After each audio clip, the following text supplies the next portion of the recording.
Ladies and gentlemen, I don't know why I say that, but I just do. Welcome to the Wadcast Podcast. I am Eddie Ift. I am your host, and today's episode is a pretty interesting one. Still here in Adelaide, Australia. Well, I'm not. I'm actually in Hobart, Australia right now. I was in Adelaide when I recorded this a few days ago with a really unique opportunity. I got to interview a professional Aussie rules football player, Doedee, which was awesome. It was an incredible experience. I was in Adelaide, the local team there. It's the Adelaide Crows. It'd be the equivalent. I guess I talk about it in the episode of being in Pittsburgh and getting to interview one of the Pittsburgh Steelers.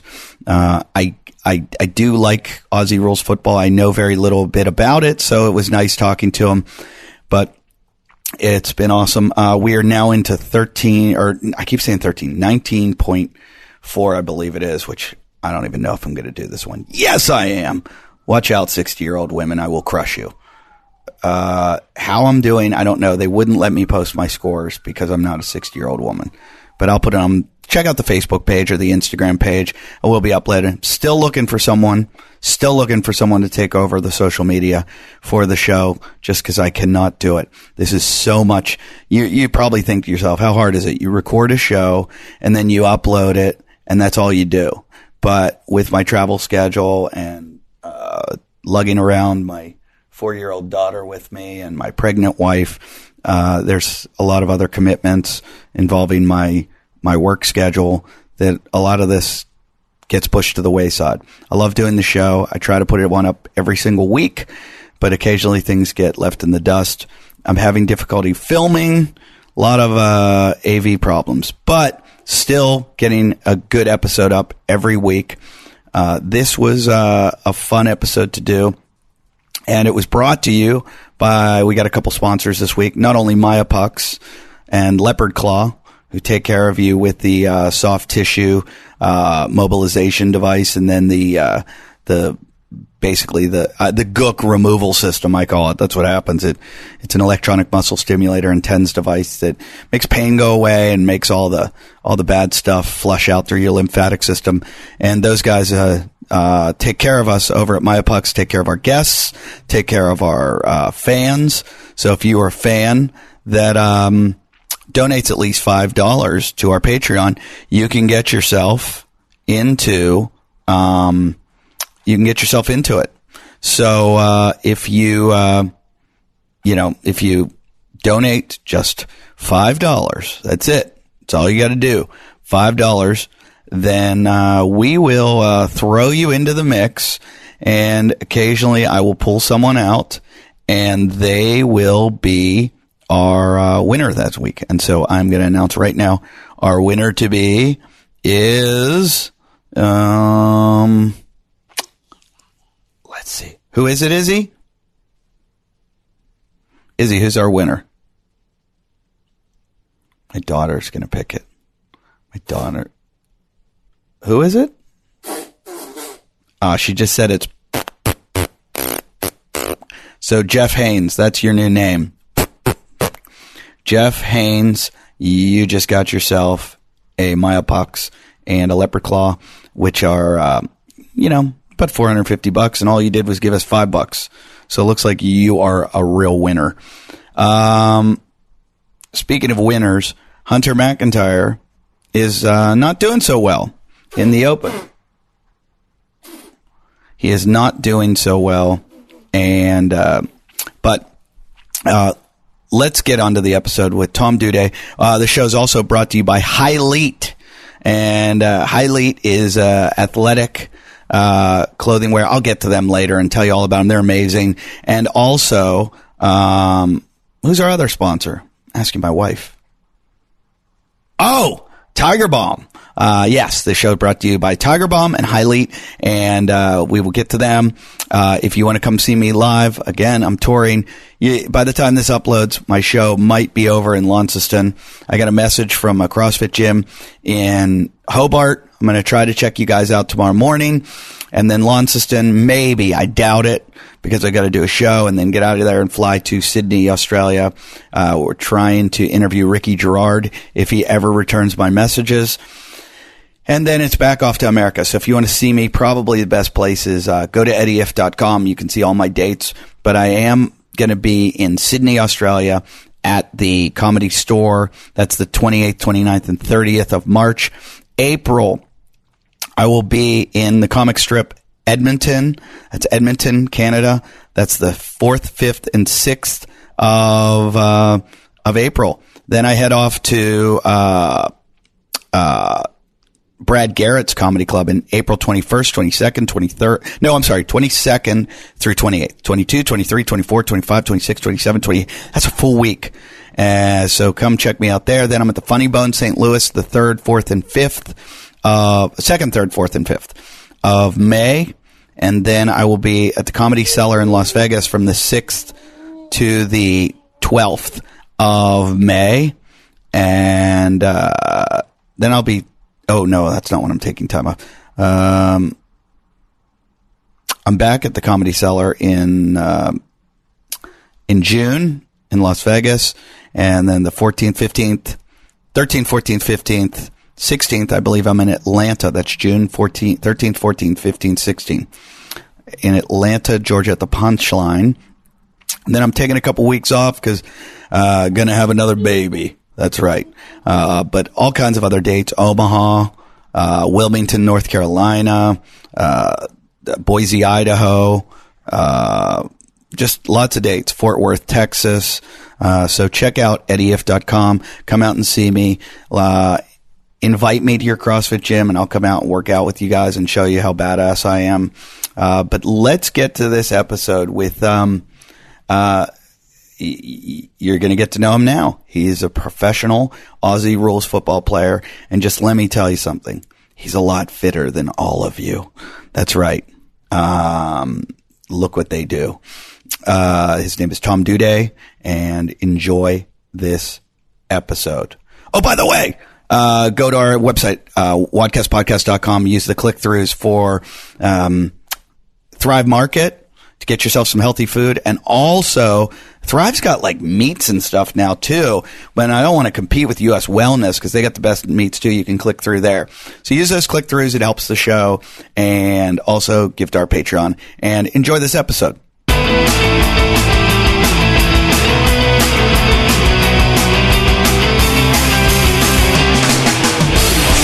Ladies and gentlemen, welcome to my raspy voice. I just finished 29 shows in Adelaide, Australia at the Adelaide Fringe Festival, and you are listening to the Wadcast Podcast. I am your host, Eddie Ift, and I am here sitting outside in Adelaide with a really interesting guest today, the only guy I know with a weirder last name than me. We've got a real professional athlete here today, not like you wannabe CrossFitters. We have an AFL. They call it footy here in America. When you think of rugby and you think of Australian rugby, he plays the sport that we as Americans think of as rugby. Correct. It's Aussie rules football. It's the one in the circular area. We'll get all into this, but I want to introduce him, Tom Doedee. I said it right. You did. Tom Doedee. Thanks for having me, Ed. Tom Doedee. You'll notice the accent, too. Thanks for coming. It was a weird thing. I don't know why you're here, because I bombed so badly in front of your team. I would think no one would want to talk to me again. Here, let's switch these, because my mic, this one's... That's better? Yeah, that one's much better. Pull that out. There we go. Yeah, this is much better. Better. So... My daughter just walked by me and whispered, "Dad, we have bullets." She likes chocolate bullets, which we don't have in America, which are licorice bullets, like covered with dark chocolate. And she just looked at me like she had like broken some rule or just uncovered some mystical. And now she's smashing her face up against the window trying to ruin the show. Not too shy anymore. So, Tom, the Adelaide Crows are the professional Aussie rules football team here in Adelaide, and I don't know how I got hooked into doing a show for you guys, but it was a nightmare for me. Yeah, it was tough. It was really rough. And then I saw you last night at my show, and I was like, I can't believe you came out, and that was a lot better. Yeah, we were actually going to buy for someone else. He sold out, so yeah. Who did you want to go see? Who was it? Jack Tucker, something Who's like that. that? I don't even know who that is.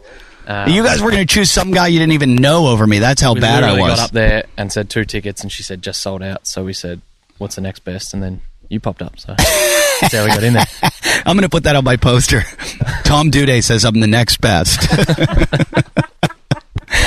But I had a good show for you last night.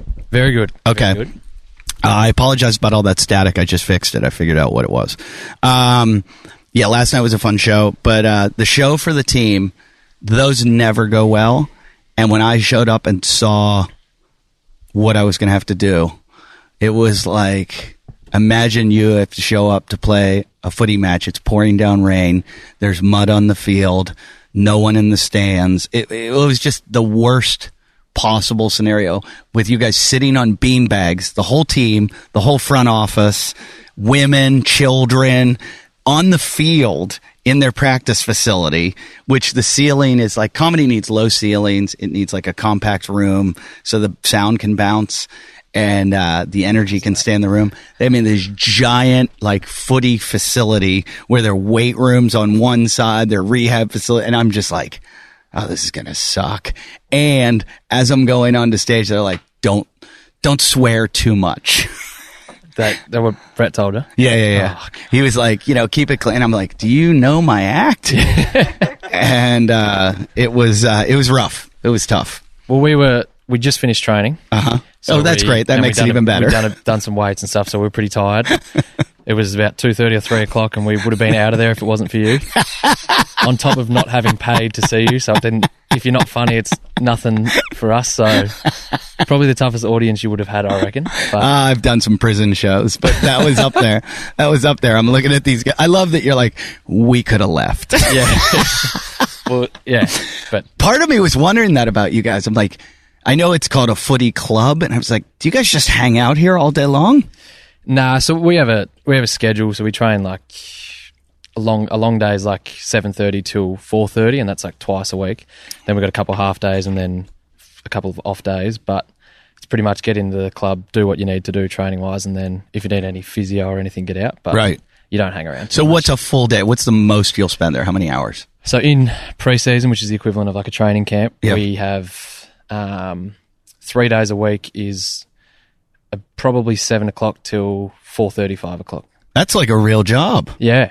Wow. So we'll get there. We have to get all strapped, do our warm-up stuff, train for about 2 hours out in the sun. Adelaide sun's not very. No, people need to know kind. this is right when they say the ozone layer is not there around Australia. I think this is the apex of that. Like this probably. Is the center. It's so hot here. Well, we train in about 40-degree heat at the worst. That's Celsius. So 40 degrees is about 110? Yeah. So it's pretty hot. But so then we come in, do recovery, some meetings, eat some lunch, and then afterwards we do our weights and we do like some meditation and massage stuff. You guys really do meditation? Yeah. Yeah. Do you have like a sports psychologist that sports teaches psychologist, then like a yoga instructor. So we do like some stretching work and wow, sounds like interesting. I saw that. I noticed that about. I really wanted to like look around your facilities because I'm interested in all this stuff from weight training to nutrition to everything that. I found it really interesting what you guys are doing and what you don't have, because I get to see a lot of weight rooms in America and what they have. And I'm like, oh, these guys don't have this, but they have this. And it's probably very, very similar, like almost the same shit. But yeah, in terms of doing like the key stuff, it would be the same. But yeah, we probably have a bit more like aerobic sort of stuff, whereas like Americans probably have a bit more power work. Well, your sport is so different. I mean, we should get into that about explaining the difference, because I saw your background is basketball. Yeah. Yes, I was played from the age of 6 till about 16. Oh my God. Then switched over to. So you're what, about 6'3"? 6'3". So you're point guard? Yeah, I was a point. Yeah, I was going to say that's. Yeah. So 6'3". I'm getting bad static again. Well, I don't know why these mics are doing this. Ernie, where are you when I need you? Hold above this little thing. I think it's just all the traveling. I've fucked them up. That better? Yeah. Okay, so age 6, you start basketball in Australia. Yeah. And you play basketball till what age? 16. And then when did you start Aussie Rules? 16. So I started playing both for a couple of years and then switched over to footy in my draft year, so like when I was eligible. And what age is that? 18. So 18, after you'd only been playing for 2 years, Yeah. you got drafted into the pros. Yeah, luckily enough. And then I moved over here. That's insane. So you were playing in Melbourne, Australia. Yeah, Geelong. So Okay, I know Geelong about an hour. Yeah. So you were playing in Geelong, and you, like for an amateur team. Yeah. And then I did so we don't have like high school basketball and college basketball in America. We don't really have that. You can play for your school, but it's not as important. So we more play for so Geelong played against East Melbourne and things like that. Right. So you more play regional sort of things. Okay. And then you travel around, and then if you're good enough, you play Vic Country and Victoria. So like you play for your state, and then from there you represent Australia. So I was just under the Australian stuff. So, were you so good? Were you just like putting up so many points, or was it that they just saw potential with you? In terms of basketball? Like having you go into the pros and being drafted? Footy-wise? Yeah. Probably more the potential stuff. I Right. reckon I was pretty raw in terms of the technical stuff, skills-wise. Sure. I mean, only 2 years of it. Yeah, yes. But I just sort of had I just sort of played at had a bit of athleticism, and then just sort of got lucky with watching. So I have to explain to the majority of our listeners that are from America that don't understand that there's kind of like 3 or 4 different kinds of rugby. There's rugby, there's rugby league, correct? Yeah, we got rugby league, rugby union. Rugby union, which is the British version. Am I right? British? Yeah, I think so. Yeah, that's the one where they scrum and lift the guy in the air. Yeah, that's that one. Okay. And then that's the one we play in America mostly. Yeah. And then there's rugby league, which is kind of like gridiron, American football, where they pass the ball down the line. Yeah. And just, how many times are they allowed to pass it? 4 downs? The equivalent of downs? 6. Yeah. And then they just keep pushing it. But there's no like forward passing or anything. It's they kick it forward. In my opinion, it's pretty boring. Yeah, well, Victorians are more footy. So Yeah. then New South Wales, Queensland are more rugby. So we grew up playing. Yeah. Yeah, we were all footy. Yours is the one, when I was growing up as a kid, they used to play AFL on American TV. And it was one of those things like Paul Hogan that we knew of Australia. Like, they play this crazy game where they all run in a circle and they kick the ball through these like uprights, and then some guy like throws his arms up in the air and it would don't wear pads. Yeah, it was really weird. You know, it was because of the circular field, and it was so different than American football. But I would go up into my grandfather's like sitting room and watch it on TV for some reason. Like when I was over at his house, and I was like, who are these people? What country is this? What are they doing? So, but your sport requires not so much size and bulk, but more, I feel like you guys are like, if you had to equate to runners, you're like 800-meter milers, whereas those guys are sprinters. Yeah. Yeah, we've got sort of a blend, because we've got like the big boys up forward and down back that they don't run as much, but when they need to be able to go, and the game's evolved to a point where pretty much everyone needs to be able to run like we do, what's 2 kilometers in miles? 2 kilometers is a little bit over a mile. So we run a 2K in 6:30, and that's probably 6 minutes 30. What? So that's a goal for everyone. So if you're not running that, then you're probably a bit out of the class. You can still play. 6:30. Yeah. 6:30. Oh my God. So our midfielders have to get under that. Okay, so let me equate that to people that are having difficulty right now, and I'm going to try to do this. So 2 kilometers. Yeah. So that's 1 mile plus another 400 meters. Yeah. So tack on another 400 to your mile time. People that are listening, and think about that, they're running 6:30. So you're running about a 5-minute mile. Yeah. Wow. Yeah, our best are pretty better than that. Yeah, they're pretty good. Because of the way the game, because it's like NFL's got a lot of stop. Basketball's obviously shorter distance. Ours is pretty much 25 minutes to half an hour each quarter, and it just goes. Non-stop running. The only time it stops is for a goal. Have you ever like worn a thing to figure out how far you've run? Yeah, so our midfielders probably run about 14 or 15 kilometres a game. So whatever that would be in miles. That's a little, 15 kilometers is, that's like 9 miles. So it's 9 miles a game. Yeah.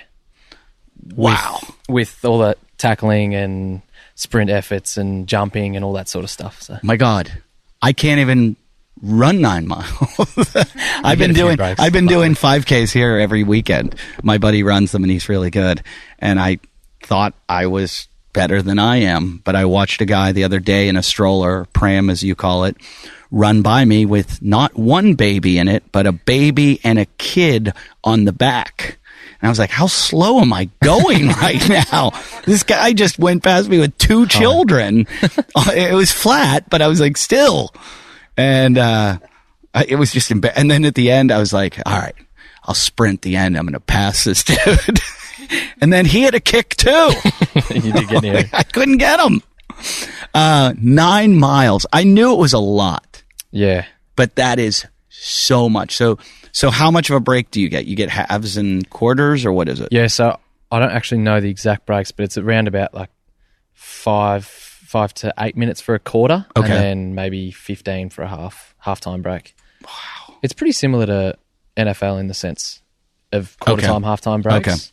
Okay. But do you have to play the whole game? Yeah, pretty much. Like you can't substitute people in and out? You have 4 on the bench, so 18 on the field, 4 on the bench, and so you rotate the subs through. But if you're playing, the only way you probably play under 80% game time is if you're injured. So usually you'll be playing majority of the game.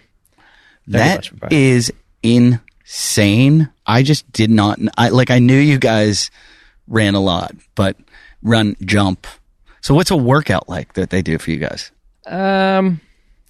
It's pretty, we spread it out a fair bit because we have to have, like, in terms of muscular endurance for repeat effort stuff, but then because we're playing against blokes, like I play on sort of taller blokes, so my jump becomes a big thing, so I do a bit more power work. We do a lot of injury prevention stuff throughout the week because it's so much wear and tear on the body. Sure. And stuff. How often do you guys play? Once a week. Once a week for how many weeks? 22. Okay, with a so it's a bye week in the little bit longer than the and NFL then schedule. Maybe same if they're playoffs and everything. Finals is an extra 4 weeks. So do you do a lot of Olympic lifting for the power, for the for the explosiveness? We don't do as much power. We some of the stuff we do in terms of to get our power, we might do 3-4 reps, but we might put bands along the bench press so that it's more reactive, sort of push through. And then so we don't do it in terms of squat jumps and things like that. We don't do a lot of that, but we more do just more reps, but at a heavier weight, and try and really, we put these little things on it that measure how, like the velocity of the bar. Oh, really? Yeah. So we're trying to keep the same velocity at each one, so that if you fall below it, then they say stop the rep and take the weight off, get back up your velocity. So interesting. Yeah. So that's probably the way we monitor the power and try and get that. How many days a week in the weight room?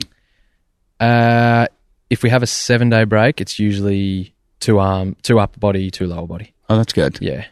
We try to get through. But some days, so our first 3 games go Saturday night, Friday night, Thursday night. So 6-day break, which means we'll have to account for that, obviously. I noticed when I was there that you had way more than, like, it looked like the size of an NFL team. Like, how many players on the team? 45 on the list. Yeah, 22 play.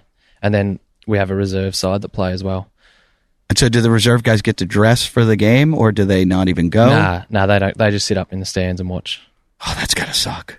Yeah, I did it for 2 years. Oh, my God, it's got to be painful. Not fun at all. Painful. Yeah.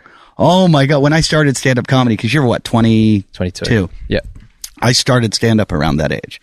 And when I would go to a show and I wasn't allowed to, I wasn't on the show, I would just be sitting there just seething, like, I can't believe that. And that was the whole thing. You go to the club hoping that someone doesn't show up. Yeah. And that they'll go, hey, Eddie Ift, get out here, go get on stage. And so that's how you break in. You're just like, you're in the right place at the right time. But I remember, like, going in and I would see, like, some comedian killing it on stage, and the audience would be full of, like, really pretty girls, and I'd be like, God damn it, I gotta be up there. This is killing me right now. And you just go up to the manager, you'd be like, please, I'll do it. I'll pay you. Please let me on this stage. And he'd be like, no, dude, fuck off. So very much the same. So I that would be a horrible, horrible feeling. Yeah, well, because we went to the grand final in my second year. So we made the Super Bowl, pretty much. And the whole year I was sort of on the verge, but just never got in. And so I did that for a whole year. Waited to get on stage. So you considered, like, would you call it second string, like you were behind another guy? Yeah. and you're just waiting for it. That's got to be a hard thing. I've always wondered about like big time sports like that, because you want your team to do well, you want your team to win, but at the same time you're looking at that guy like, all right, I need you to mess up. Pretty much. Like I want you to have a bad game, dude. I'm sorry. I like you as a person, but I really hope you play really horrible today so I can get my chance. 100%. It's a weird dynamic, because when you're like in the reserves, you're almost, you want to play, but then you also train with these blokes and do all the preseason, so you want them to succeed. Yeah. And then it's sort of like when you're playing well and then you get injured, if your team does better when you're out, it's sort of like you're happy for them, but you're also like, Yep. I want them to be doing that. Like, yeah. That means they're better without me. Yep. It's every sport. Yeah, it happened to me in comedy. The only way I can relate to it now is, I have friends that'll get TV shows or big movies or something, and initially you're like, oh, good for him. He works so hard and he's a good friend of mine. I really want him.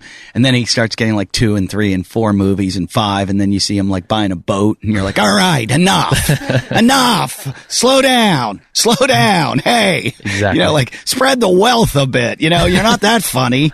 But I remember I was pretty much an alternate in track too. Like when I ran in college, I was telling you earlier, I 3 guys I ran with went to the NFL, and I'd be in a relay with them when another guy just was hurt or something. Like I'd fill in because I wasn't one of the top 4 fastest by any means. And,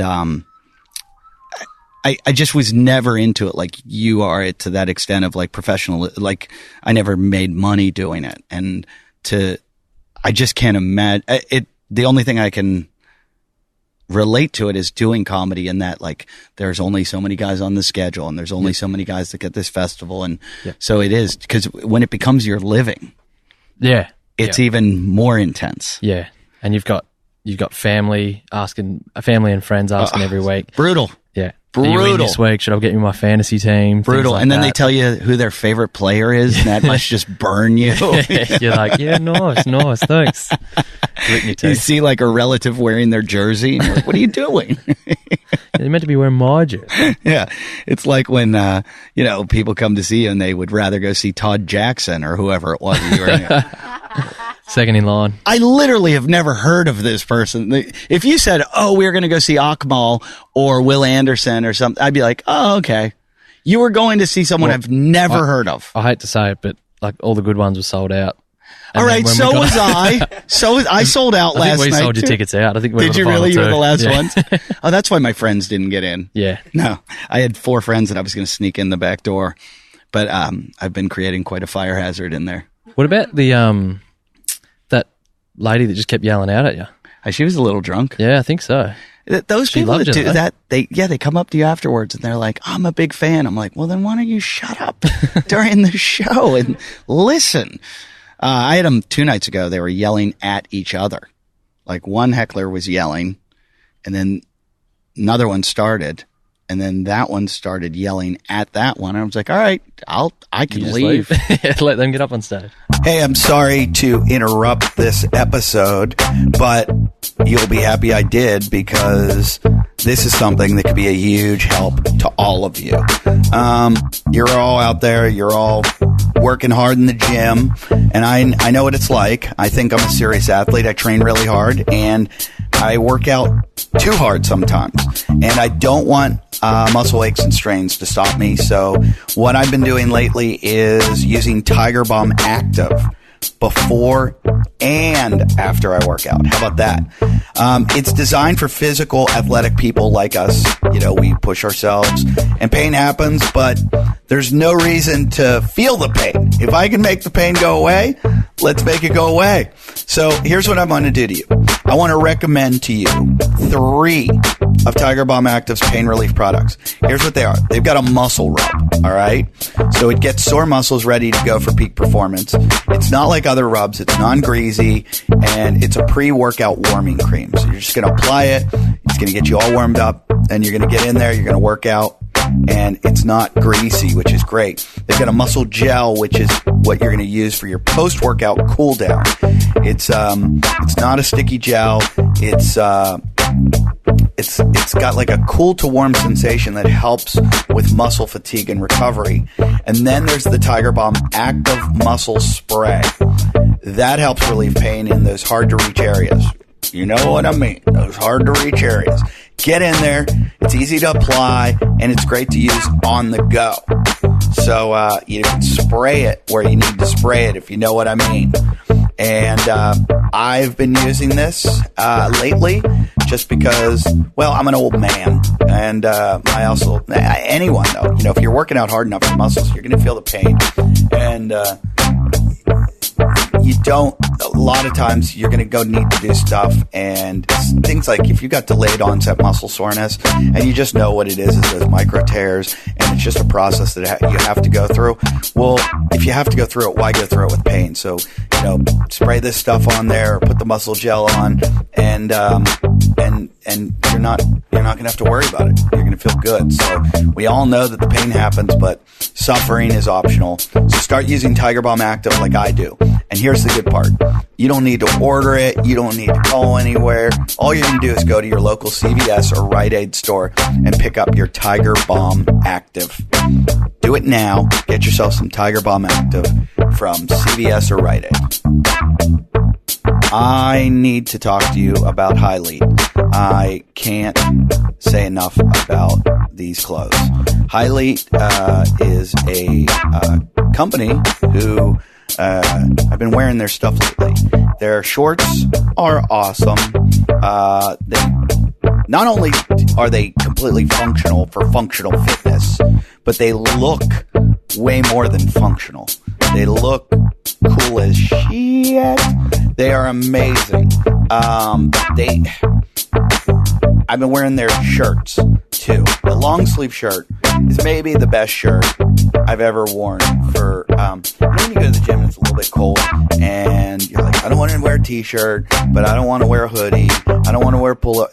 This long sleeve shirt it's cut well. It just fits perfectly, and I'm pretty sure it wicks the sweat away. I've been wearing it. I wear it all through Boston. I pack it with when I pack, I like to pack as little stuff as possible so that I can travel lightly. And this is my go-to shirt from now on for working out. But they build premium athletic apparel. They've got backpacks, they've got shoes, and again, they emphasize on innovative designs, and their prices are extremely reasonable. So you're not going to find them at retail stores. So they sell directly to the community, like the CrossFitters. And I'm pretty sure the guys that started the company are CrossFitters. So check them out. They've got unique High Lead pricing. And they've got a full line of men's products with 7 different styles of men's shorts.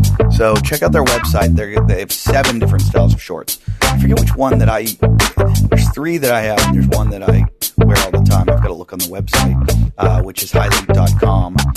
Use the website highlead.com/WOD, WOD, so they know that you're coming from me. They've also got women's stuff too, which is expanding, and they've got tights that are incredibly popular. The Nimbus tight collection. You women in CrossFit wearing your tights to the gym. I guess that's where we differ. Women and Kenny Leverage. That's it. So check out the men's and women's. They've got an exclusive offer to Wadcast listeners. You're going to get 20% off High Lead pricing. It's already very inexpensive. Then they're going to add 20% for you for listening to our show and being a fan. 20% off High Lead pricing at your first purchase at highlead.com. So you got to go highlead.com/WOD. That's just highlead.com/WOD. And High Lead is spelled HYLETE.com/WOD.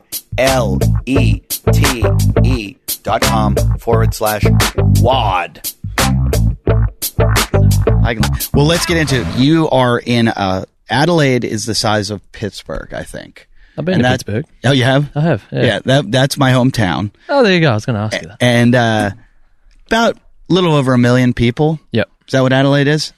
I think so, maybe a bit under. And we're Googling at the moment. Yeah, I think podcast. I think it's about 1 million. It doesn't matter. We Google all the time. About 1 million, but feels way smaller. Yeah. Feels like everybody knows everybody. Is it the same in Pittsburgh? Because we feel like you talk to someone on the street and all of a sudden their dad played footy with your uncle, things like that. Well, people just say that to you to want to talk to you, but I mean, I can't remember how many times I've gone up to a Pittsburgh Steeler and been like, my cousin Ted went to 5-star camp with your cousin who dated your sister's aunt, and they were lesbians and you two, like I just make I feel like that's how people relate to people. They must do it to you all the time. Come up to you like, do you know Frank? Our favorite is they try and like they'll give you an analogy to do with footy. So they'll be talking to you about business and they'll be like, yeah, it's like when you're on a footy field and you try and kick a goal, it goes through, and you're just like really disappointed, and someone gets in you, like, yeah, and they just try and relate everything back to footy as if I don't understand other parts of life. Kind of like I have with comedy, right? Yeah, exactly. You relate everything back to so about 1.3 million is the population. See what Pittsburgh is, because I think it's probably the same exact thing, but it seems so small here, so small, and you must be under such a microscope. Yeah, especially with footy's pretty much the only main sport here. So it's... Oh, that's true. In terms of the basketball team, they've been pretty good lately. Soccer team, same, but they just don't get the same media exposure. So it's us and another team, Port Adelaide, and it's pretty much front page, back page. Well, back page is the sport. We're pretty much... It's either us or them on the front. So you guys get front page if you get in trouble sometimes. Yeah, usually. And footy players in Australia there's kind of a stigma, or I don't know how to put it. It's getting me in trouble. No, it's like Americans. People are watching athletes and they're under the microscope, and anytime anyone does anything wrong, people want to talk about it constantly. Yeah. And so when I came over here, they were like, oh, look what these guys do. And I'm like, oh, we have guys that murder people in America. Like Ray Lewis basically murdered someone and he played after that. Like it goes on here. It's the same kind of things though. If anyone gets a DUI or if anyone gets involved in drugs or a problem with a girl or, like a sexual assault or something, the same kind of stuff. But I feel like you guys are under America. They're so highly paid. Yeah. That if they mess up, it's like, well, dude, you just threw away your whole life. Yeah.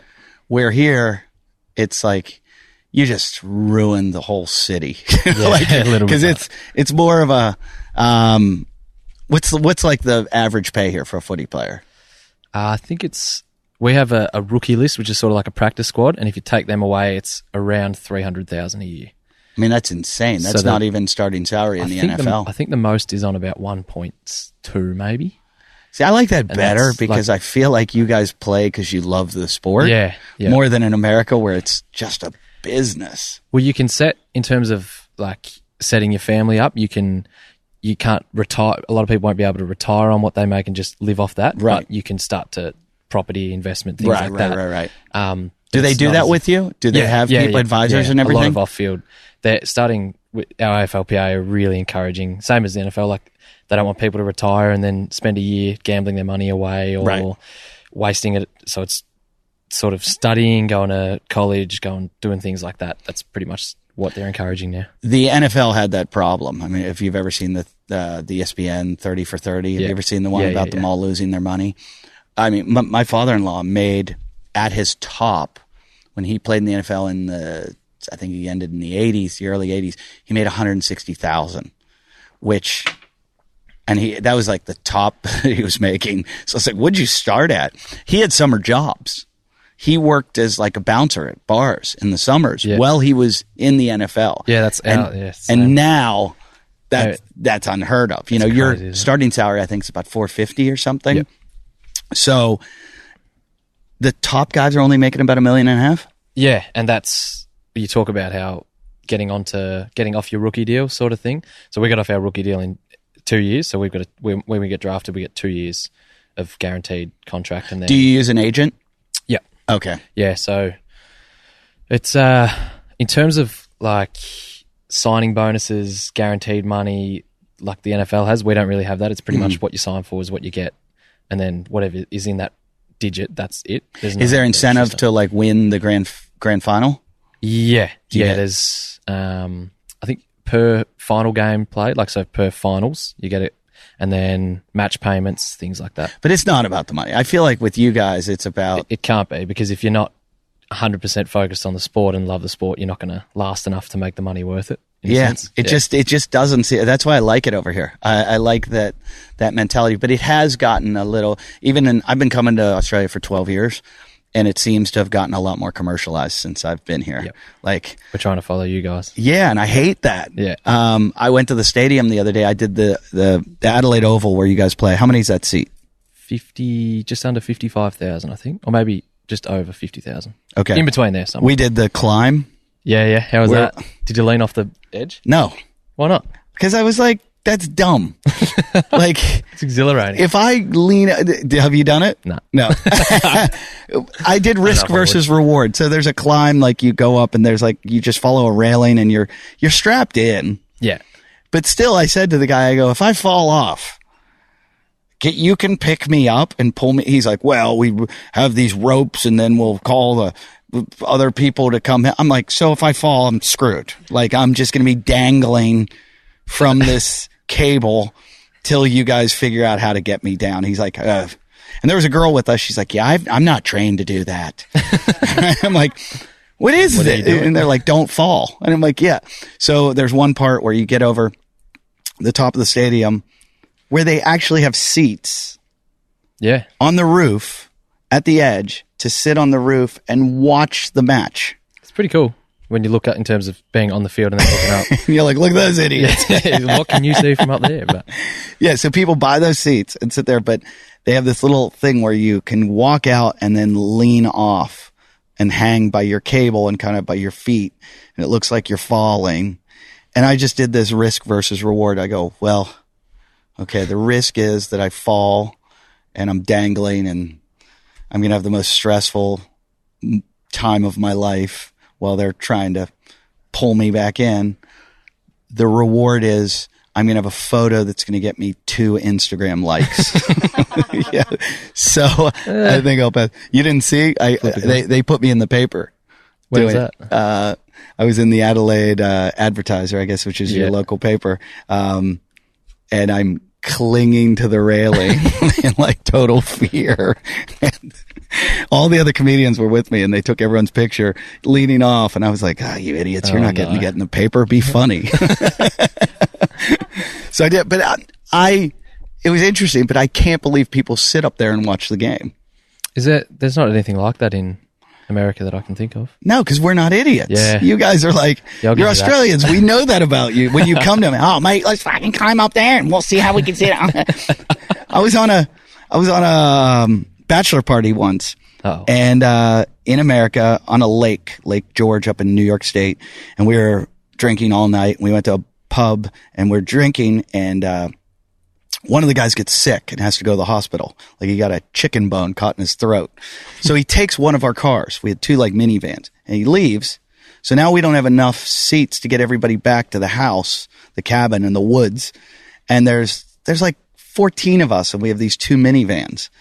So everybody climbs in, like 12 guys get in the minivan.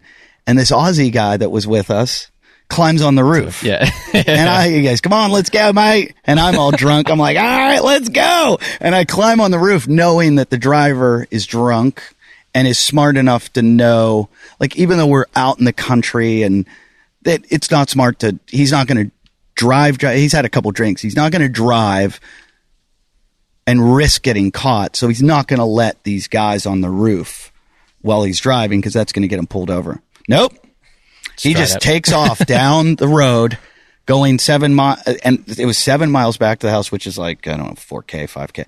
And I'm screaming at the top of my lungs because all I had were the rain gutters to hold on to. And he's going around these turns and I'm like, this is how I'm going to die. This is how it happens. And I'm banging on the window, telling him to stop, hoping I can break the window. Like, that's how bad I want it because he was going so fast. And I'm like, and it's one of my high school best friends and he thinks this is hilarious. And I'm trying to smash the window to say, hey, we're going to die. Like, you need to stop the car. And they told me after that every time I hit the window, he thought I was saying faster. So The Australian guy beside me, at one point, we have like our arms around each other to hold the sides of the, and I'm looking at him, I'm like, we're going to die. We're going to die. And he goes, mate, we need a cocktail waitress up here. And just no fear at all. Yeah. You guys are not normal. I wish we were all like that, but yeah, some of us have a little more normal in that sense. I don't know. Every time I hang out with, as soon as there's alcohol involved, I'm like, oh, I see how we're different. Watch out for the Aussies. Yeah. So you've got a New England Patriots hat on. I do. Why? Yeah, I kind of go for them. I know that's despised. Are you a bandwagoner? Have you always liked them? Well, so back in like 80s, 90s, we used to only get one game of NBA a week over here. So my dad used to watch, it was pretty much always either Lakers or Celtics, and he loved Larry Bird. So he was a Boston man growing up. So I asked him if there's anyone around the Boston area NFL-wise. And then I got onto the, Tom Brady. Well, you picked a winner, didn't you? Yeah, I did that well. That was the 2011, so the year they lost to the Giants the second time. But now I'm sort of at a point where I think I'm beyond bandwagon because of sort of how much I know. Yeah, in a sense. I'm not just like... Do you watch all the games? Yeah, I watch everything. I watch pretty much like... I got Game Pass, so I'll watch like 4 games at once with one on the TV, and then watch the highlights for every game, listen to podcasts, recap. I honestly cannot get enough of the sport. I went over there in the off season and we watched three games of NFL, 3 games of college football, 4 NBA, 1 hockey with my dad. Oh my God. So I live, breathe American What's sports. your favorite? Football? Football by a long shot, yeah. And that's nowhere. So your strengths are you're not a kicking guy, or are you? No, I can't. Yeah, I've gotten better at kicking. So if you were to punt a football, how far? I could probably unload one maybe 65, 70 meters if I got onto one, which is 77 yards, 80 yards. Wow. But that's so if I'm just like kicking down the line, the hang time's the hardest part. We've got a few at the club that would be able to. But if I'm just like kicking down the line in the game, like as long as I can, I'll probably kick it 55. Have you lost any guys to college football or NFL? I know there's a lot of college punters in America that are Aussie now. A lot. So the Philly Eagles punter's Cam Johnson. So he went to my school back in Geelong. So I caught up with him when I was over there. And then Jordan Berry's the punter for Pittsburgh, and I caught up with him when I was over there as well. He's an Aussie. Mm-hmm.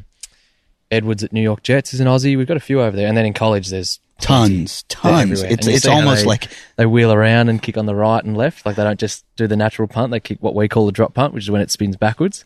Oh, really? So that's what we grew up kicking. So if I was just to go have a kick with Matt out the backyard there, we'd just kick the ball spinning backwards to each other, and you could just do it 15. Why would you do that? Why is that? Because it's easy to mark. So to catch. Okay. So you imagine if you're running directly at a ball and it's spinning like a spiral and it's going everywhere, then you're no chance. But if it's spinning backwards coming right at you, you know it's going to sit there. So you want to make it easy to catch. So wouldn't that be detrimental for a punter in America to make it easier to catch? So that's where what we call a torpedo, which is what you call it, kick it like a spiral. Right. So that's where that comes into play, which is when you can kick it further and then you can also send it so it does a little bit of wobbly and then makes it harder to catch.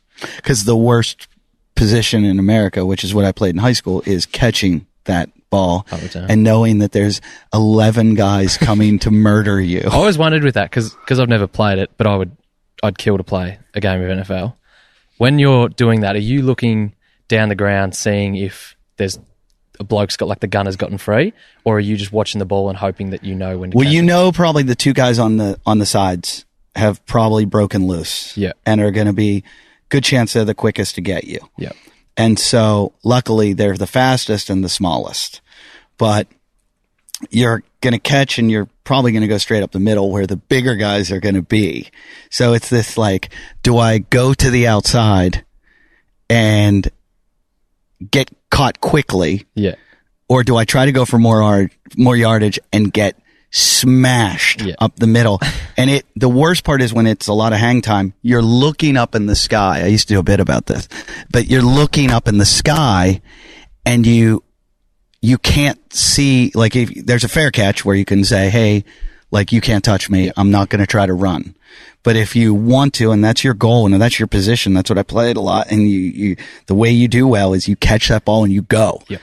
And you don't want to fumble it. So if you catch it and they're right there, good chance they're going to knock it right out of you. So you have to kind of judge, where are they? Should I catch this? And it's I feel like it's the most anxiety-ridden position on a team. Like you're just in this moment of like, I have to make the commitment that I'm going to take this, and then how bad am I going to get popped? And luckily they're, because of all the CTE, they've pulled back on it. But guys used to hit, like if you were looking up a little bit to catch the ball, they would go right at your chin and come up with the helmet ground. At your chin. Yeah. And that could just knock you right It's good they've gotten rid of them, because we've got a similar issue in terms of concussions over here. Yeah. And it's obviously super serious, whether CTE and all that stuff, like whether it's 100%. You guys wear like a tiny little helmet, not even nothing at all? So if NRL wears, don't they have like a little, a lot of them do, like it's like a thinner sort of helmet. But no one in AFL? Maybe 2 or 3 players that have had concussion related issues. But overall it's just sort of I don't know, no one wears them really. And because it's not as much collision in terms of NFL where it's you're starting on that side, I'm starting on this side. If we're going to hit, it's going to be like head on. AFL is a bit more of a 360 sort of game. So when you tackle, is it a tackle to hold to stop them so they have to give up the ball, or is it a tackle to the ground to like? So basically you're trying to tackle them to the ground, and if they have a chance to get rid of the ball, so if they have a chance to handball it or kick it and you tackle them to the ground, it's holding the ball, which means then you get it and you can kick it wherever you want. But if they don't have a chance, you're basically just trying to swallow them up so that they can't get rid of the ball. So when you're hitting them, are you trying to hit them to stop them, or are you trying to hit them that you want to hurt them? Nah, more stop them, because the idea of hurting them, like you could either free kick for not looking at the ball, same with like pass interference downfield sort of thing. You get high tackles, so if you tackle them high, you hit their head, then it's free kick. And then if they're not, if they don't have the ball yet, it's the same thing. So it's more you just want to clean them up and just bring them to the ground. Right. Yeah, and it works better that way for both, because obviously it's safer. But in terms of you bring them to the ground, you can get the ball back quicker. Is there stuff that goes on the ground like in the old days of the NFL? I don't know if it goes on as much anymore, where guys would get up and like step on the guy's hand or poke him in the eyes or any of that stuff. Yeah, a little bit. It's harder now because like NFL, I remember reading a thing that like the first Super Bowl was 6 cameras in the whole stadium, and now they have 64 cameras at the Super Bowl. It's similar to AFL where that sort of stuff gets picked up on, and then you get fines, and like we're talking about financially making as much. So it's never in your mind. Now, even if you okay. You might give them a little bump to let them know you're there. But are there ever fist fights? Yeah, yep. Not hockey like. Not at that hockey was encouraged for a long time, and then it became discouraged, but it's still acceptable. Whereas football, it happens, but I find it funny in football when they like in NFL. Like, why would you fight with a helmet on? Why would you try and punch his helmet? You're going to break your knuckle doing that. It doesn't make, even like the wide slap when they come around, it just doesn't make any sense to me. When I was in, I think it might have been like my sophomore year, I was on the JV. So this microphone is killing me. I was on the JV. We have junior varsity and varsity in high school. So your first couple of years of high school. So you're about 15, 16 years old. There was a kid in my high school, and this is before everybody was doing martial arts, before there was Brazilian jiu-jitsu in America. We had a kid in our high school who was a black belt in karate, and everybody like didn't mess with him, but he was a weird kid. His name was John Truchok. You just stayed away from him. You never saw him beat anyone up. He wasn't an aggro kid, but he was a black belt in karate. And everybody's like, hey, do you know Truchok's a black belt? And you'd be like, don't fuck with him. And he played football with us. He was a decent player and everything. But one game, something happened where a fight started. And the next thing you know, it was a bench clearing brawl. And everybody's just punching and fighting. And if you can rip a guy's helmet off, that's the best thing. Like if you can get it off, and cause then you can hit him like in the face. And so this is all going on in the whole fight. And my mom's in the stands watching the game. And my mom goes to me afterwards. She's like, there was this guy in the middle of the field, and he was doing these like spinning back kicks. And she's like, and he just kept kicking guys in the helmet. And she was like, he'd come up behind them and kick them in the helmet, and they would turn around like, well, what are you doing? He was just going for it. When you're in a big brawl like that, you're not watching anything, but my mom's in the stands watching, and she sees, and I'm like, oh, that was John Truchok. I'm like, he's a black belt. And he's like running up and like, like a ninja out there in the middle of the field. But I think the guy was at my show recently in Pittsburgh. I think the way that fight started was a guy got hit and ended up, it was like a cheap shot right to the nuts. And he went down and he had to be taken off the field. Like he was hurt really bad and he was taken off the field. And then somebody was mad at the guy that did it to him, and then it all started. It escalated. But then we didn't see Dan Slater, who it happened to, for like months in school. Like no one really was like, hey, they just kept going, yeah, Slater's really injured. And we found out afterwards his balls like inflated to the size of like basketballs. There was like so much swelling and everything because he didn't wear a cup. Or you caught a box, right? Box, yeah. Do you guys wear it in AFL? No. Oh, why not? Cricket's the only sport. You know much about cricket? I played it a few times and I wore a box, but I didn't have a supporter to hold it, so it kept falling down my leg. And when I would run from wicket to wicket, they kept going, run, Forrest, run, because I looked like Forrest Gump running. Yeah, we don't wear them. Why not? Just because they're hard to run with them on? Yeah. You don't get hit there often? Yeah, and we wear like little shorts, so... Oh, you guys do wear the tiniest really short shorts. Yeah. It's short shorts. Bit like the old NBA days. That's the sort of stuff we wear. Yeah. Yeah. I'm surprised with how much you guys follow America's lead that you're not in these like big baggy shorts now with like... Well, it's still like... It's not really acceptable in Australia. It's just like hasn't... It's true. Everything's shorter shorts. Like even board shorts are a little bit shorter here than... You've got your Cali board shorts on there by the look of it. we wear them higher up. We even wear footy shorts to the beach. Do you call them Kelly shorts? No, I just call them that. That's what I always... That's what I know. I was going to say... Kelly Slater? No, just California. Oh, Cali shorts. I thought you said Kelly, and I was like, oh, geez, Kelly Slater's even got shorts named after him. Yeah, you guys... My wife, being from here, always wants me in shorter shorts, and I'm like, no, because she lived over here for so long. We went on our honeymoon. She's like, please, just wear these shorts. And I'm like, I'm in the Maldives in the middle of like nowhere. No one knows me. I'm like, all right, I'll wear them. And I didn't realize she was going to take 1,000 pictures and upload them to Instagram. And everyone's like, hey, nice shorts, man. The funniest one for us is sneakers or sneakers. Sneakers. You call them trainers? We call them, no, we don't, what do we call them? Runners. So we call them runners, but like jeans, wearing runners with jeans or like basketball shoes with jeans. Like, you just don't do that over here. No. But like in America, it's almost like cool to wear your basketball shoes with stuff like that and around. And that's basketball shoes are like so popular. Yeah. That people like Air Jordans. Oh my God, the way people. Tops. But I love your shorts are so fucking short. It's almost like you're wearing a bikini, and then you wear like a half shirt. It's almost like not a half shirt, but it's like a sleeveless tighter jersey. Yeah. So because we used to they used to have them a bit baggier, but they're easier to tackle, sort of thing. So easy to pull. You know, you see it with the NFL with the guys at the long hair. Gives you that extra. So, I don't know why they do that, and they're allowed to pull air. Yeah, like no idea why. But you're wearing during game day. You've got cleats on. Yep. Yes. So you're running 9 miles in cleats. Yeah, it's not fun. I was going to say that's going to kill your feet. Pre-season at training camp, we swap over to runners, so that we're not running that far in boots. We call them boots, boots. But you have to because you're on grass. You're not on turf at all, are you? Yeah, grass. Yeah. It's all grass fields. Yep. No turf fields, like artificial. No, none of them. Nah. Wow. I mean, almost. I'd say almost. I could be wrong, but I think most NFL fields are.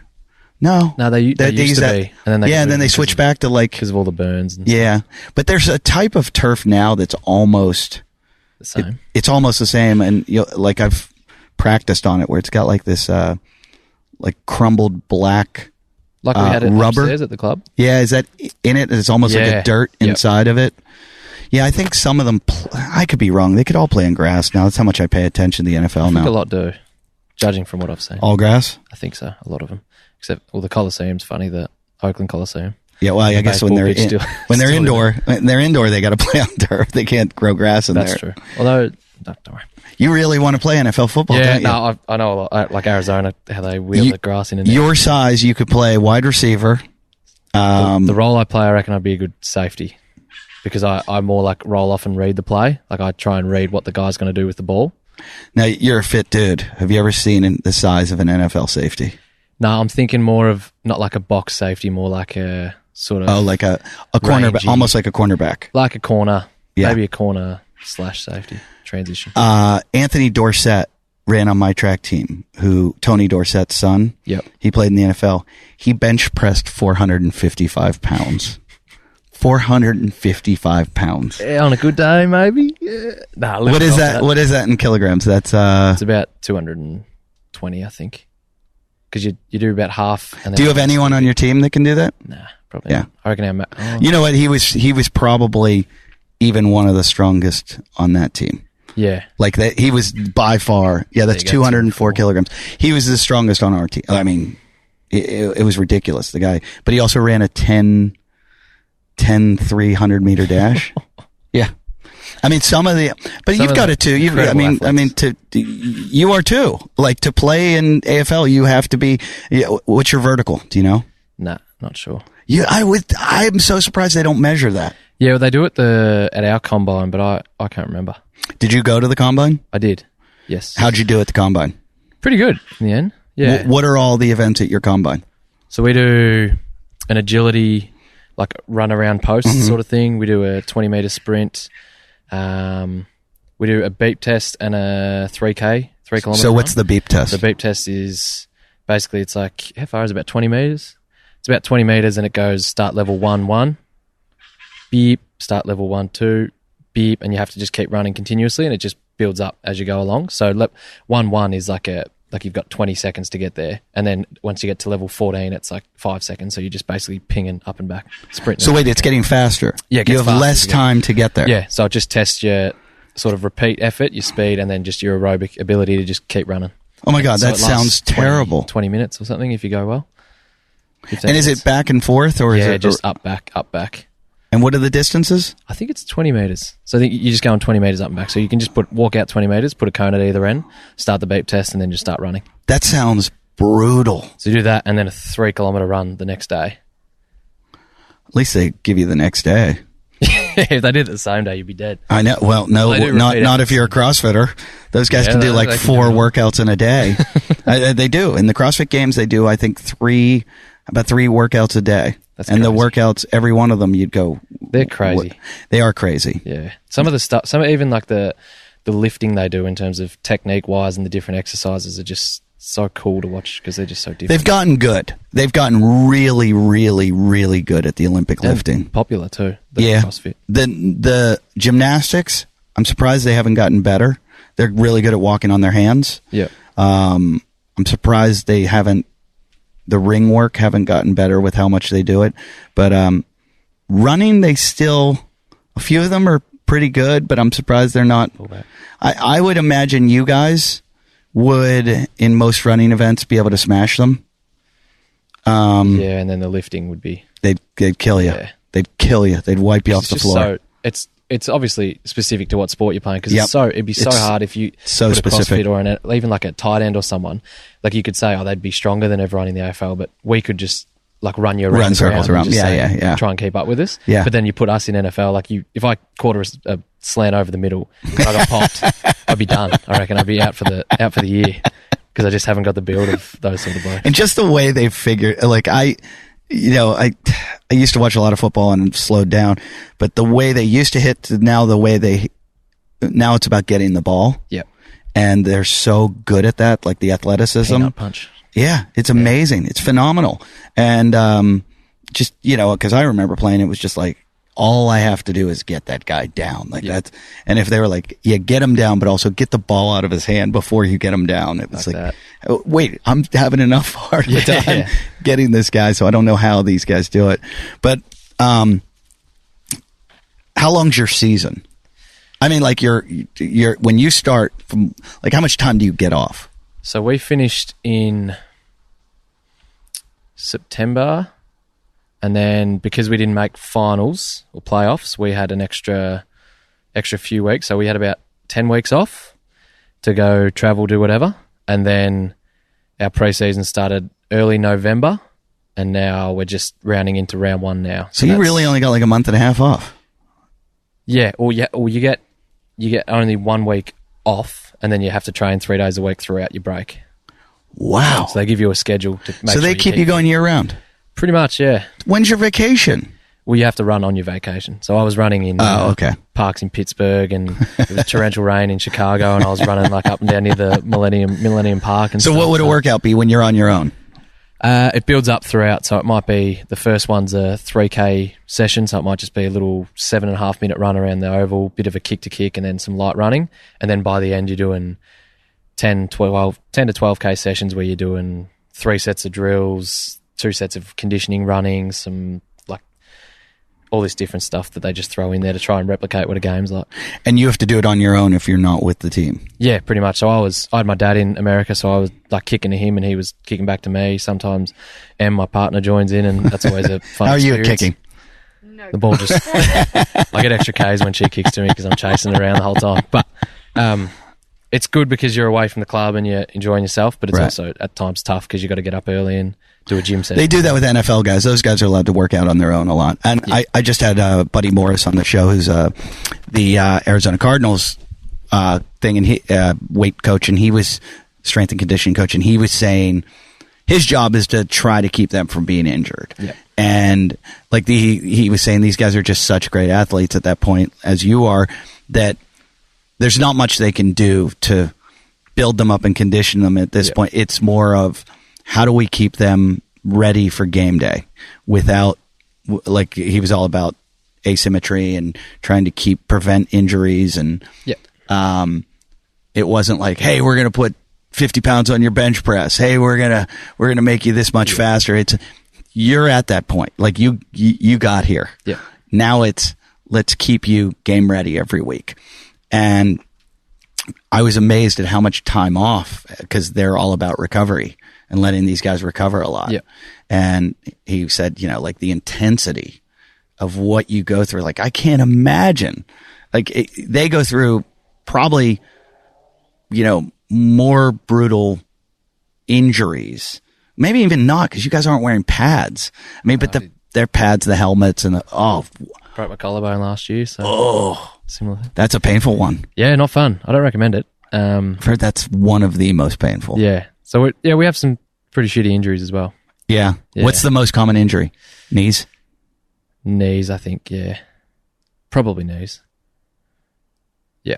Knees and hamstrings. Hamstrings too? Yeah, because we're doing a lot of kicking and I didn't think about bending over that. to pick the ball up at high speed. Oh, yeah. So, funniest thing in the NFL as an AFL player is watching the big uglies, the fat boys, trying to pick up a ground ball when the ball's just rolling around and they try and scoop it up. It is hilarious. I never thought of that. You guys are so good at that. Because we practice it a lot, so we can just run past, scoop it up with one hand, and then just keep running and have a bounce, kick it. And the helmet must impede on it, but they just dive on the ball, and sometimes they dive over the ball bounces out the back. Oh, yeah. They kick it out of bounds and stuff. It's like, how? On an onside kick, it's the funniest thing in the world. It's hilarious. Yeah, it's hilarious. And for us, that's just like, because that's what we train, obviously, so it's easier. But it's very funny to watch. And so your hamstrings are incredibly flexible or incredibly strong? Both. Really? Yeah, so we do a lot of hammy work. Deadlifting? Deadlifts, Nordics.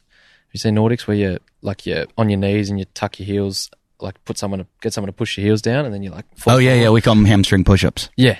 So that sort of stuff, and it's all just to build up resilience so that when you're out there kicking and you're at high speed, you're not liable. Oh, I can imagine. So, what's your deadlift? What do you think? So we do like the RDLs, like Romanian deadlifts, I think they're called. So we would do more maintenance than actual personal best stuff. So like I wouldn't know what I could PB on a deadlift, because I just more build throughout the year and then just sort of hold at a steady state so that I'm more maintaining rather than improving. Right. Our PBs more come bench press, squats, trap bar deadlift, rather than the hamstring stuff. Do you do a lot of trap bar deadlift? I used to, because I've got some knee issues. Mm-hmm. They've sort of taken that out a bit lately, but that's my favourite one. Yeah. Big fan. So you just follow the program that the strength coach gives you? Yeah, we're all on a similar program, except they like modified a bit for different injuries, but overall we swap it every month. So we go 4 weeks on a program, swap it over. They do some new stuff. Always keep the key, hammies, quads, calves. Uppers always keep chest and some back stuff, but then they move the other little things that they put in there. Do you do guys go off on their own little like, like there's NFL guys that you'll find out are like taking ballet, or I was just reading a lot of hockey players are now taking figure skating. Really? Yeah. And, but you find out these guys that are really good are always trying new things, like, they're going to do Brazilian Jiu-Jitsu, or they're going to do whatever it can be to make them better at what they do. Yeah, we have a few that went and did a bit of MMA, UFC sort of stuff, bit of tackling, grapple work. Oh, yeah, that would help. Important for us. And then a lot of it's more to do with sort of the recovery side of it, like float bath therapy. Yeah, and do you do a lot of float baths?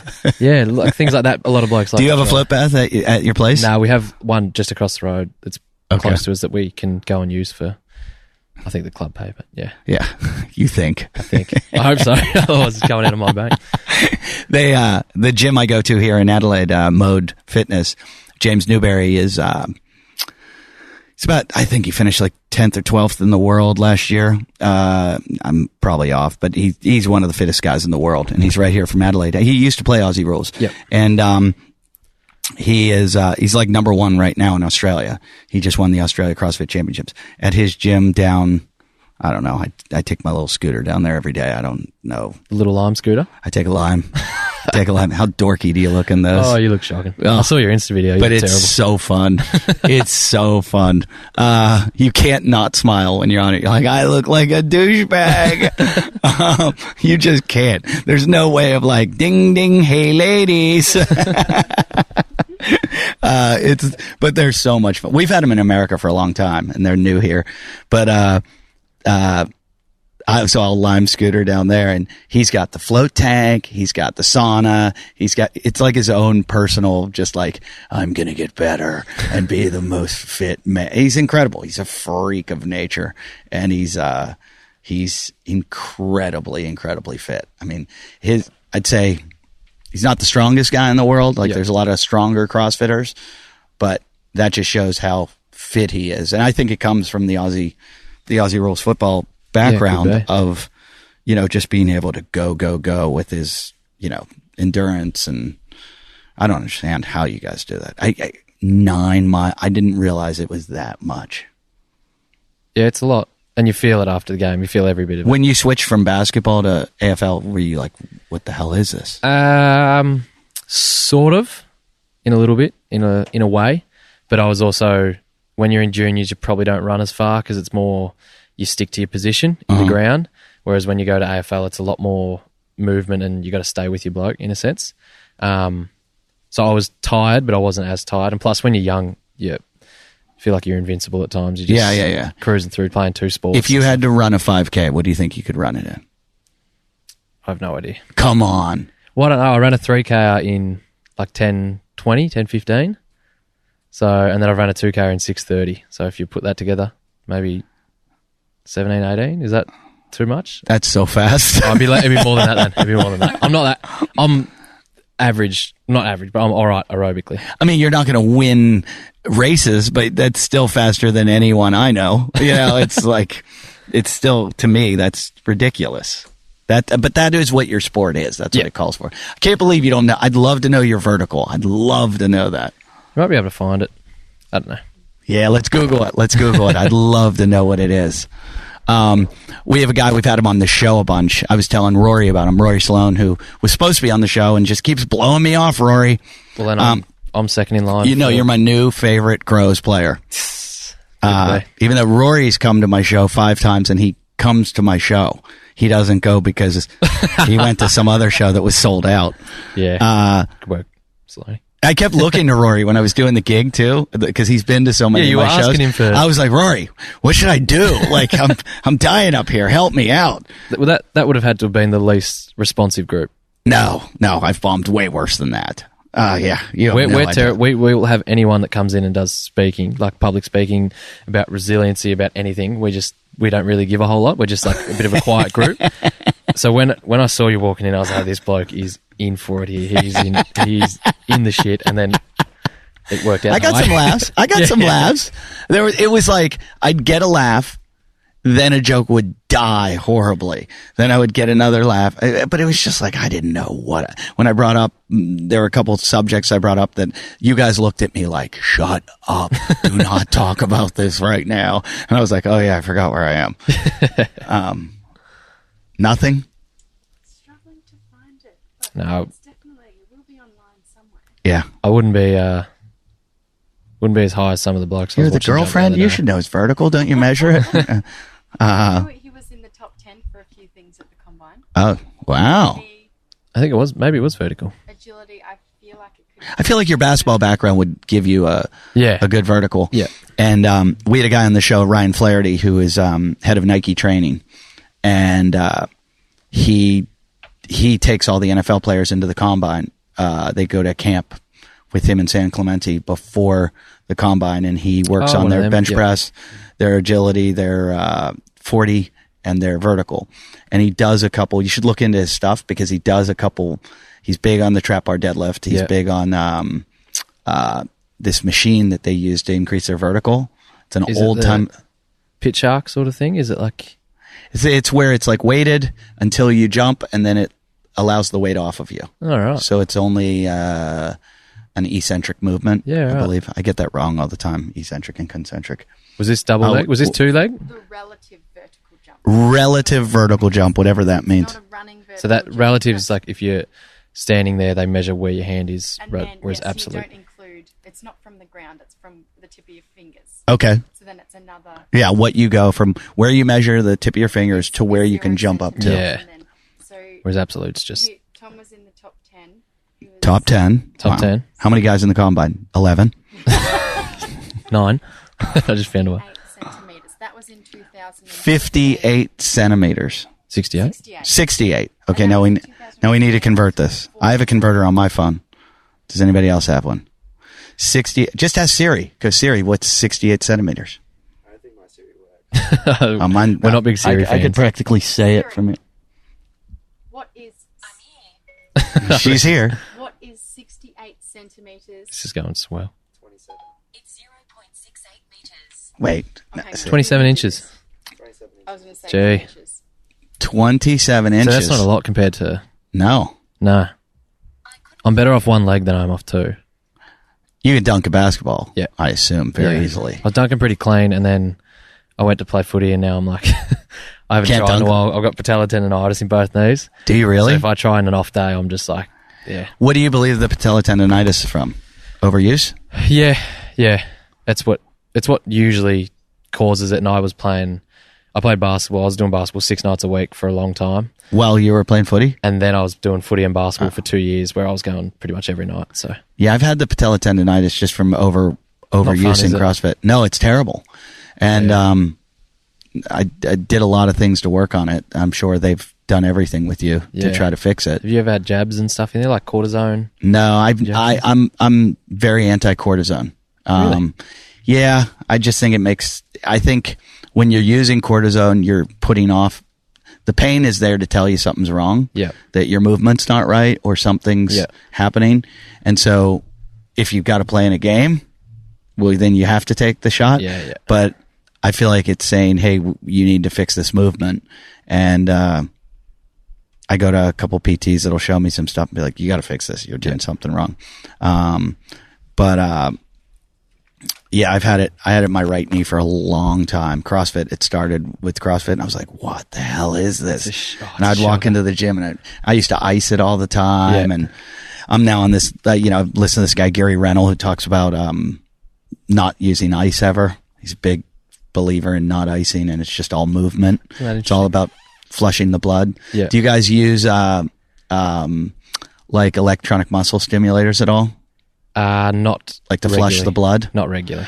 I was We do have surprised at that. You have so much like high tech shit there. Yeah. And I was talking to your one guy. I'm like, do you use Theraguns at all? And they're like, no. I'm like, do you use like Mark Pros or Myopuxes or any? And they're like, no. I'm like, oh, you got to get this shit. It's the best shit in the world. In America, we're just like hooking ourselves up to like, I'm like vibrating half the day trying to like jiggle all my blood out of my body. Especially I've been doing CrossFit like 10 years, and so many, like for as old as I am, for as many injuries that come on, you're your growth hormone, it'll just snap back. Like I don't have any left in my body. So yours, you recover just so much quicker than I do. And I'm just like, every day I wake up, I'm like, I was in the ocean today. I was paddling. I was like, oh, I think I just tore my rotator. just paddle, just swimming. I'm like, yeah, there that goes, And I ran that 5K yesterday. I'm like, did I tear my calf or is it just bruised or what? Someone kicked me while I was sleeping. So, but patella tendonitis, oof, nasty. I had so much tendonitis in my elbow that my tricep basically tore my olecranon off my body. There you go. So when you have tendonitis for a long time, and I think it turns into tendinopathy. Yeah, you don't want that shit in there. Yeah, but it like one day it just went away after like having it for like a year. I was like, really? Wait. I'm up. This is my 4th year having it, so we'll see how that goes. It's giving me grief at the moment too. It's a bit grumpy. Yeah, which both? Yeah, both. Left one's the bad one. Do you ice it a lot? No, I've found icing doesn't do a lot. I do a lot of like isometric holds with leg extension. Voodoo floss at all?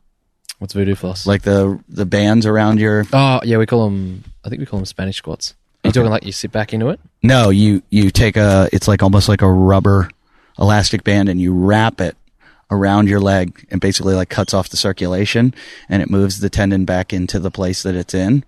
And then you do squats with it on. All right. And it'll... if there's a chance that the tendon's kind of out of place or something, it can kind of move it back right where it's supposed to be, or it makes you do the squat or whatever the movement is more correctly. But it also takes all that blood out of the area and then brings it back in. So like I'm explaining this wrong, and everyone listening is going to jump all over me. So it restricts the blood from the area. Yeah. So when you release it, it's going to bring all the new blood to the area, which is going to bring new proteins to fix the injured, damaged tissue. And then the old stuff is going to go out through your lymphatic system. So I explained that a little bit. Listening to you at a comedy show, you wouldn't think you have this sort of knowledge. No, some people think I'm like a weirdo because I weirdly know, I couldn't like get a degree in anything. And people that know stuff would tell me I'm a moron. Yeah. But I have a general knowledge of everything, and nutrition I know a lot about, and I start talking nutrition with people and they're like, why? Why do you know this? And I'm like, I don't know. I'll start telling you why you shouldn't eat legumes or something. And they're like, what the go tell a joke. So, do you feel pressure to be funny all the time? No, I did when I was younger.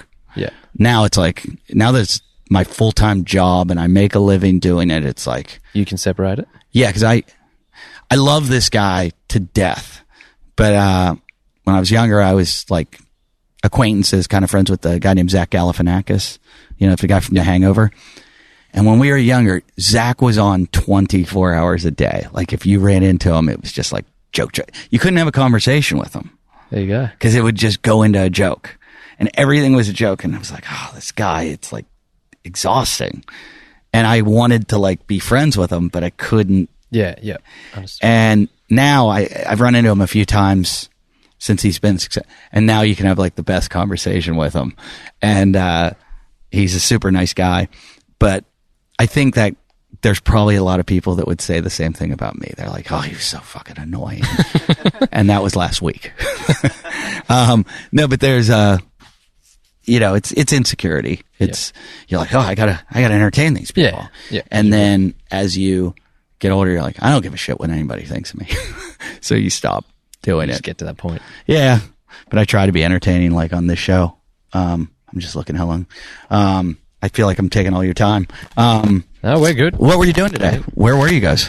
We went to the city, did some shopping. We showed Matt, my friend from Geelong, the Rundle Mall big balls. Is that what you went to see? Yeah. You went to see the big silver balls. He just said how exciting they were. And the pigs. Do you know the silver balls are in the this microphone? I'm going to kill you.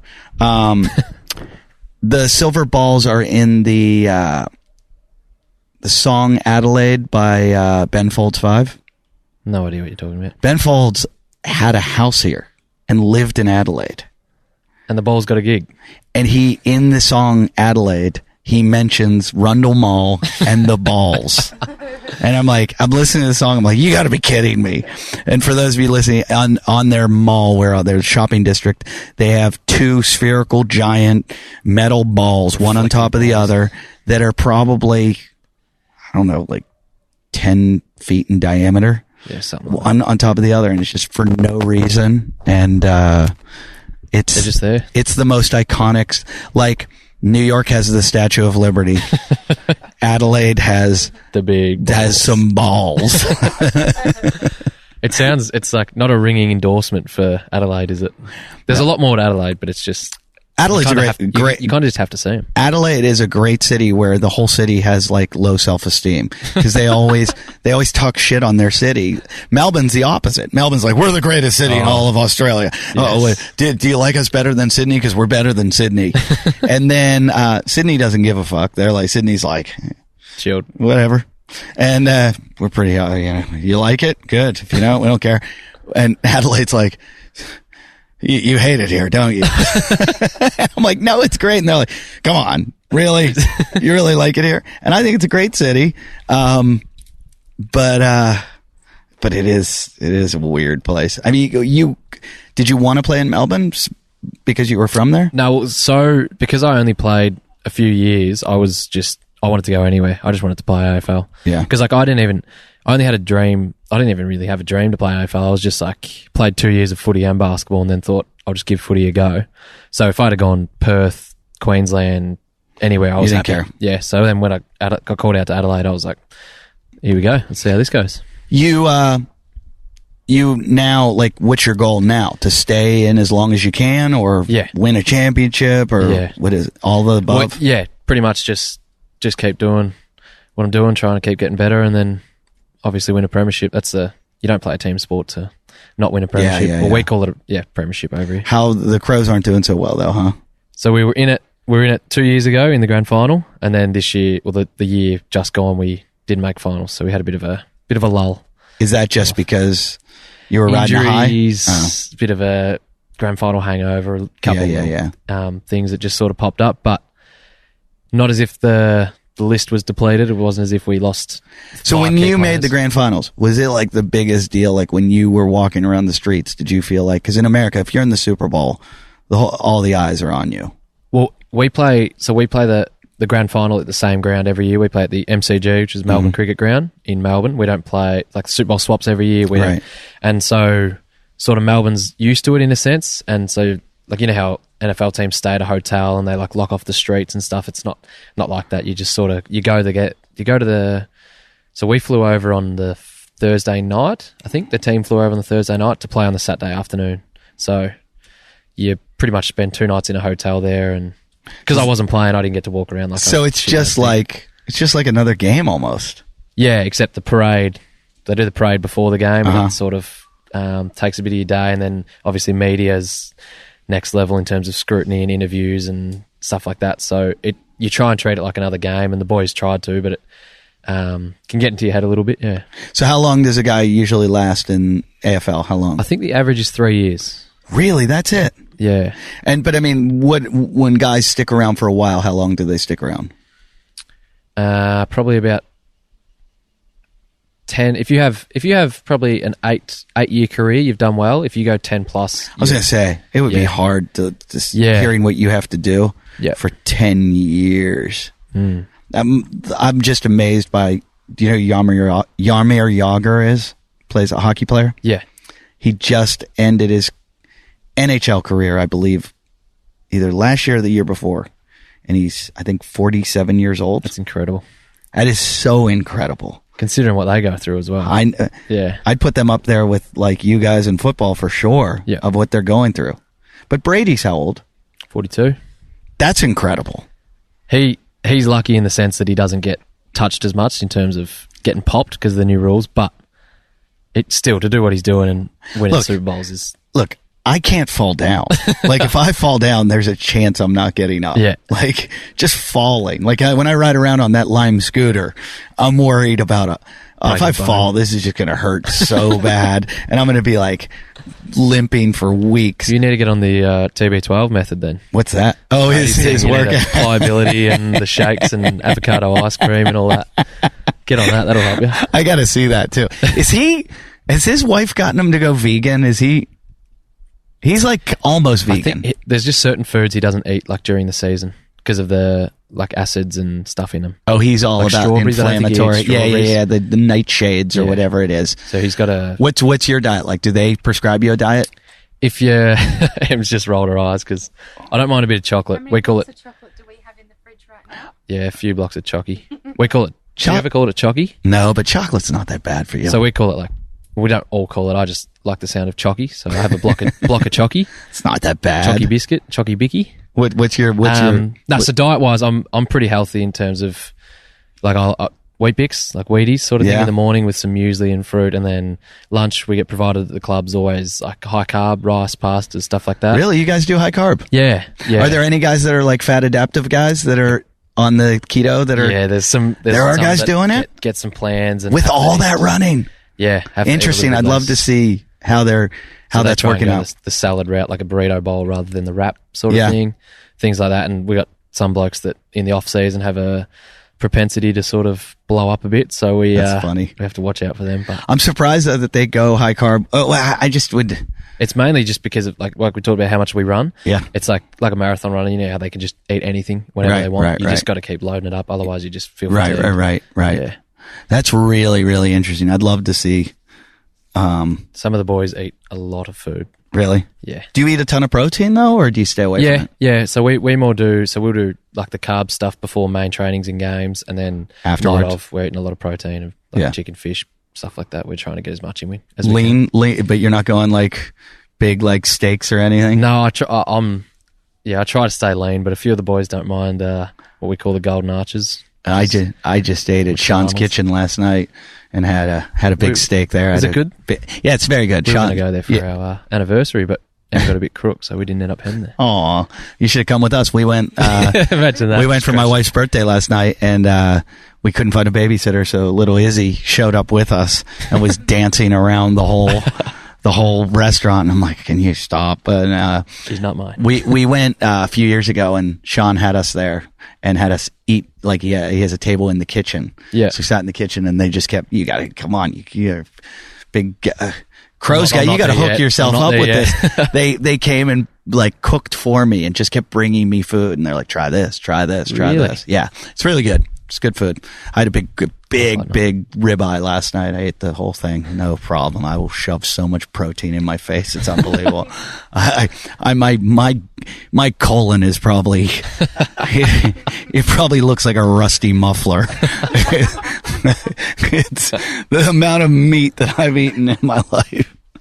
I don't know. But this has been awesome. Thank you for doing this. Hopefully some of these people listening are going to check out Aussie Rules football now. I think it's a great sport. I think it's so much fun to watch. It's of all the rugbies, it's my favorite by far. I feel like you guys are the most athletic. It's funny that you say that of all the rugbies because it's not. It's not rugby. It's not. we don't even consider it. Not at all. Nah. Oh, Rugby players, rugby fans call AFL gayfl. do they really? Yeah, because they don't. Because it's sort of like a rivalry between the sports. Yeah, I've heard it. Yeah. But I feel like you're all using the same ball practically. Yeah, a little bit different. Yours is a little, what, fuller? A little more narrow. Oh, yours is more narrow? I thought yours was... No, theirs is sort of a bit bulkier. Oh, I thought yours was the... Plus, they call rugby football, and they kick it like every 5 minutes, whereas we kick it every 5 seconds. Have you played theirs at all? At school, I did, but against little 14-year-old prepubescent kids. Yeah. So it doesn't count. So it wasn't the real thing. No. Did you play cricket at all? Yes. You any good at that? Not too bad, but bored the absolute out of me. Oh my God, it was It boring. is shocking, isn't it? My brother plays it. My family still play it, and they just love it. They live it up. Why? It's like the club atmosphere, like as in. That's what everybody says. train, Oh, have it's a good beers. hangout. You go Yeah. and you sit and you drink but It's an Aussie they thing. put me way out in the outfield because I didn't know what I was doing, and And I was like, why am I even paying attention? And then the ball would come to me and I would have to catch it. And I was like, oh, this is why you pay attention, because this is a hard ball. I don't have a glove and this will break my face. Yeah, the glove. We'd love to see, we talk about that, love to see baseballers play without a glove out in the outfield and stuff to see how they'd go. Brutal. Years ago when I did sports radio in New York, I brought on the United States rugby team that plays like in the Olympics. Yep. And I brought on some NFL football players. And I had them kind of argue with each other of which is a tougher sport, and they both were conceding that the other one was. Really? Like the NFL guys were going, these guys don't wear pads and they're taking hits that and then the rugby players were saying, now the speed of their game is much faster and the impacts are harder because of they're using their helmets as a weapon, and so it was, both of them were going, these guys are tougher, these guys are tougher. Yeah. And I was like, I was hoping you guys would fight. That's the whole Would goal make good of content it. for you. Yeah. Well, that's exactly what I was It's all looking about at. priming it. That was I was looking at. So where can these guys follow you? You on Instagram? At Tom Doedee on Instagram. So that's TOM and then DOEDEE.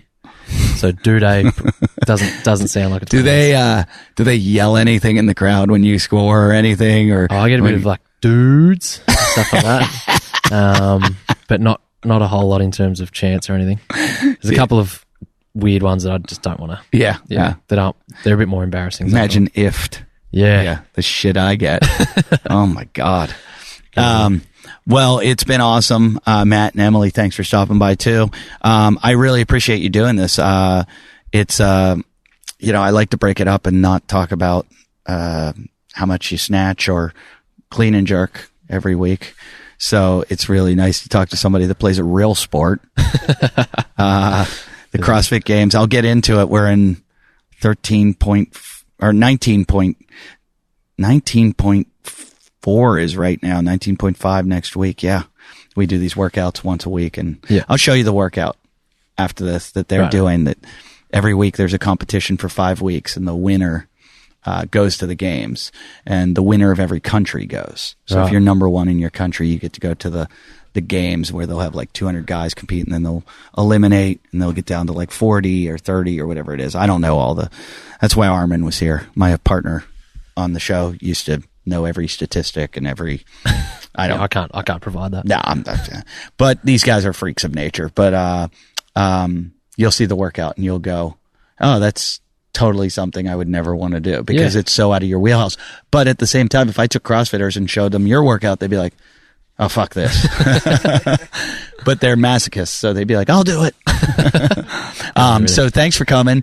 Check them out on Instagram, and thanks for supporting the show. You know where to find us on iTunes and Stitcher and anywhere you can find podcasts, and keep supporting the show. And I'll get you on Maya Pucks now for doing the show, and you'll love it. That'll fix your tendonitis. And thank you. So check out all my live dates at eddieift.com. I'm coming back to America. I've got one more show in Launceston. I'm doing the Launceston Laughs at Lonnie's Festival. And then I head up to Sydney to do the Comedy Store, and that's the last weekend in March. And then I'm in Edmonton, Canada, first weekend in April. And then I go on to everywhere around America. So come check me live. I promise I'll be better than I was for the Adelaide Crows. Thanks, guys. Cheers.